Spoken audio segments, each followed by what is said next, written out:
유튜브로 읽는 박정희 전기 9권 총 들고 건설하며 보람에 산다. 김영옥 부장의 무리한 수사.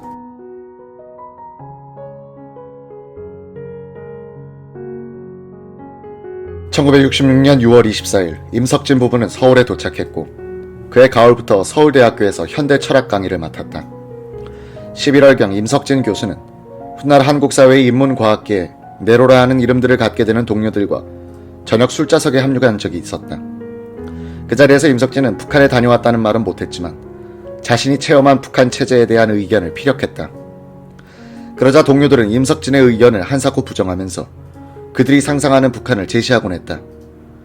임석진은 반동 부르주아 지식인으로 몰렸고 이들과는 1990년 초 사회주의권이 붕괴된 후에야 비로소 다시 만날 정도로 사이가 벌어지게 됐다고 한다. 당시 지식인 사회의 풍경이었다. 해가 바뀌어 1967년이 되자 임석진은 한국외국어대학교 대학원, 서울대, 서강대 등의 강의를 나가며 명지대학교 교양학부 조교수 자리를 얻었다. 이기양 특파원이 실종되기 한 달 전쯤 임석진은 독일에서 함께 공부했으며 북한에 포섭됐던 친구 모 씨를 만났다. 임석진은 그에게 함께 정리하자고 제의했다. 그 친구는 그렇게까지 용단 내릴 일이 아닌 것 같다며 끝내 거절했다. 이 사건이 임석진을 더욱 불안하게 만들었다. 나의 속마음을 털어놓은 셈이었는데 거절당했습니다. 그 친구가 만약 북쪽에 이런 사실을 전해버리면 어떻게 되나 하는 생각에 잠을 못 잘 정도가 됐어요. 훗날 알게 됐지만 그 친구는 끝내 나의 입장을 이해해주고 비밀을 지켜주었습니다. 1967년 5월 14일 이기양 특파원의 실종 보도가 알려졌을 때 임석진은 생사의 갈림길에 선 자신을 발견했다. 다른 문제는 안중에도 없었습니다. 유럽 동포들에 대한 북한의 공작 실태가 한국 사회에 알려지면 어떤 반향을 불러일으킬 것이며 북한에서는 당 고위층을 포함 나와 관계된 이들은 이 사실로 인해 어떤 영향을 받을까 등등 엄청난 고민이 시작되는 겁니다. 대한민국 출신의 젊은 유학생들이 오죽하면 집단으로 움직이다시피 하면서 순간적인 착각으로 조국과 등을 돌리게 되었나 하는 생각도 해봤죠. 사회적 비리와 피폐한 상황이 가장 큰 원인이었다고 정리가 되더군요. 그렇다면 이 사건이 알려질 때 우리 사회에 경종을 울릴 수도 있다고 봤습니다. 그리고 박정희 대통령을 만난 것이다. 임석진은 박 대통령에게 말미에 이런 식의 구명운동을 했다고 한다. 각하, 단순한 동기와 목적과 수단으로 대한민국의 젊은 지식인들을 자기네 수족으로 붙들어 놓을 수는 없다는 것을 보여주고 싶습니다. 부탁드릴 것이 하나 있습니다. 이 사건에 연루된 사람 중에는 돌이킬 수 없는 사람도 있겠지만 대체적으로 순수한 동기에서 생각하고 행동하다가 말려들었습니다. 이들도 살려주십시오. 박정희 대통령은 고개를 끄덕이며 너그럽게 선처하도록 노력하겠습니다라고 대답했다. 1967년 5월 17일 오후 청와대에서 박 대통령과 만나 2시간가량 털어놓은 이야기의 끝부분은 이 같은 내용이었다. 박 대통령은 가끔씩 굳은 결심을 할 때나 그렇듯 어금니를 깨물어 얼굴 근육에 힘이 들어가는 것 외에는 표정의 변화가 없었다. 면담을 마치고 일어서는 임석진과 악수를 나누면서 박 대통령은 이런 말을 했다. 임 선생, 앞으로 사회활동에 지장이 없도록 보장해드릴 테니 염려 말고 열심히 일하십시오. 임석진은 감사하다는 인사를 하고 돌아섰다. 박 대통령이 다시 임 선생 하고 불렀다. 예. 지금 하신 말씀을 글로 써서 빨리 갖다 주시겠습니까? 그렇게 하겠습니다. 참, 중정에서 연락이 오면 협조해 주십시오. 알겠습니다. 임석진은 그날 밤부터 200자 원고지 200장가량의 글을 써 이틀 뒤 홍세표에게 전달한다. 최근 필자와 만난 임석진 명예교수는 박 대통령에 대해 이런 소감을 털어놓았다. 박정희 대통령은 제 생명의 은인입니다. 세상이 흉흉해서 박 대통령을 독재자라고 힐난하고 있지만 이분은 훗날 우리 역사에 특기할 만한 자리를 차지할 겁니다. 누구는 어디에 끌려가 모진 고생을 했다며 박 대통령을 비난하는데 그 양반은 쉽게 사람을 올가매고 죽이는 걸 삼가는 분입니다. 그분이 어릴 때 고생하고 자랐다는 이야기를 들었습니다만 풀 케어 먹고 살아야 했던 이 민족을 가난의 구렁텅이에서 이 정도로 끌어냈다는 것은 누가 뭐라고 해도 부정될 수 없을 것입니다. 남과 북을 들여다보니 더욱 그렇게 느껴졌습니다. 1967년 5월 22일 오전 서울 가련동 자택에 머물던 임석진은 전화를 하고 온 중앙정보부 직원과 함께 남산 분실로 갔다. 김영욱 정보부장실로 안내됐다. 김영옥과 임석진은 예전에 독일 프랑크푸르트에서 한번 만난 사이기도 했다. 임석진 교수를 맞이한 김영옥은 아이고 임 박사 아니십니까 하며 그런 일이 있으면 저한테 직접 오시지 않고 라고 말했다. 박 대통령에게 직접 보고한 것이 불쾌하다는 뜻이었다고 임 교수는 회고했다. 그러나 김영옥은 자신의 회고록에서 임석진 교수가 자신에게 찾아와 자수했다고 쓰고 박 대통령과의 부부는 완전히 누락시키고 있다.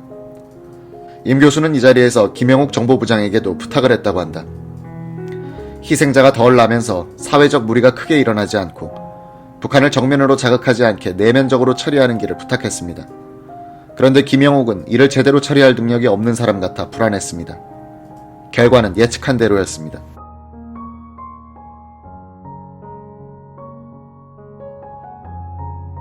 (1967년 5월 22일) 오후 김영옥 중앙정보부장은 이용택 수사과장을 부르더니 메모지 한 장을 건네주었다.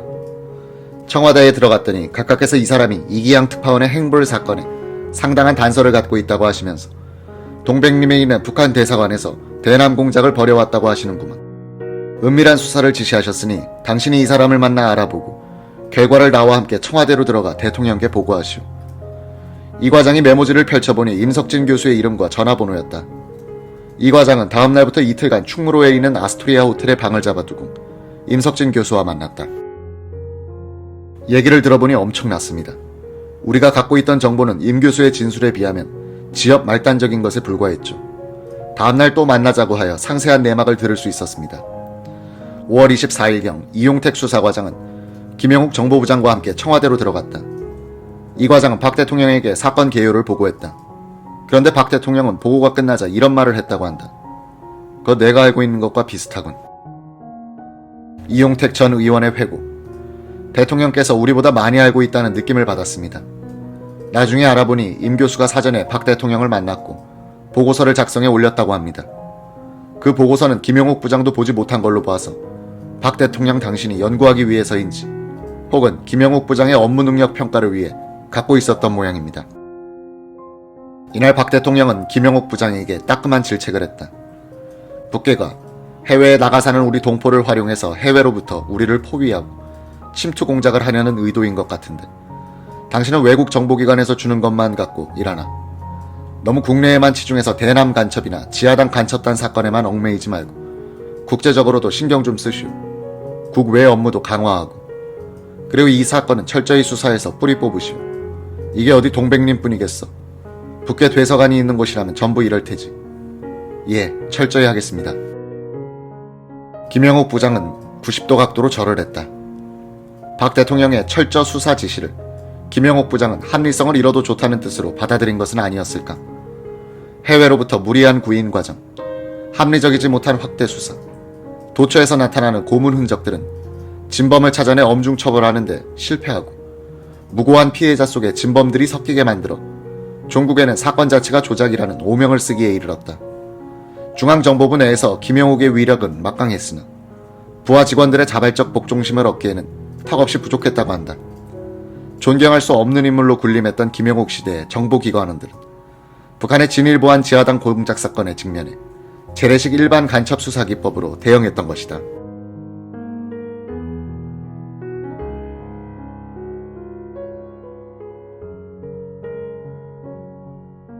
당시 이용택 수사과장은 정보부 수사국 직원을 총동원하다시피 해서 혐의자 명단을 만들어갔다고 한다. 이용택 전 의원의 증언. 동백림 사건 수사는 결과적으로 미완의 수사가 됐습니다. 수사관은 한정됐고 동백림뿐 아니라 영국, 네덜란드, 프랑스와 미국에까지 지하망의 뿌리가 뻗쳐 있어 혐의자는 기하급수적으로 늘어났습니다.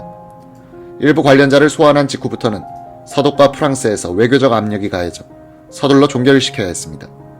당시 북괴가 한국 사회에 조성해놓은 지하당은 통상 선거 시기에 활동을 많이 했습니다.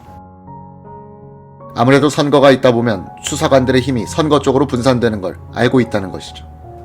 동백림 사건도 임 교수가 대통령께 제보하지 않았더라면 아마 학생 데모가 과열되는 가운데 7월 말이나 되어야 꼬리가 잡혔을 겁니다.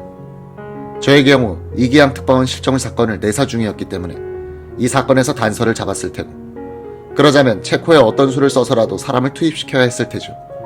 그런데 임 교수의 제보는 이런 수고를 덜어주었습니다. 중앙정보부의 수사는 그해 5월 말에 시작하여 7월 초까지 한 달 반가량 진행된 후 검찰로 넘겨졌다. 임석진 교수는 매일 출근하다시피 중앙정보부로 나와 수사관들의 질문에 응하고 새벽이 되어서야 집으로 돌아가곤 했다.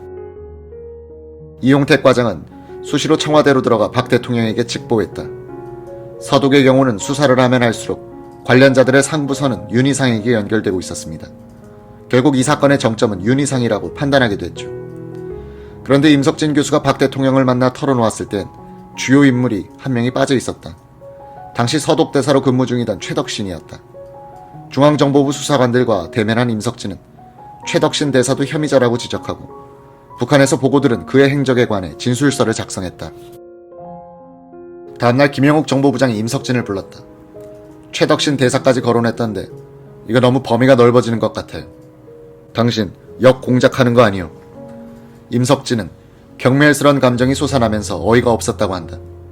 그렇다고 대들 수도 없는 처지라. 나는 다만 이상한 말을 들었기에 적어준 것뿐입니다. 라며 빠져나왔다고 한다.